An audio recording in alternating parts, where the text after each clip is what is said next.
রামায়ণের সবচেয়ে বিতর্কিত সিদ্ধান্তগুলির মধ্যে একটি ছিল বিভীষণের সিদ্ধান্ত। কারণ তিনি ছিলেন রাবণের নিজের ভাই।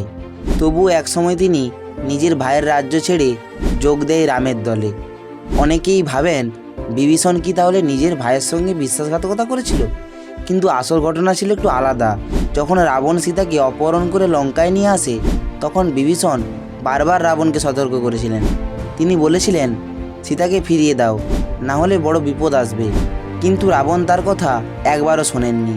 বরং রাবণ রাগে বিভীষণকে অপমান করে লঙ্কা থেকে বের করে দেয়। তখন বিভীষণ একটি কঠিন সিদ্ধান্ত নেন।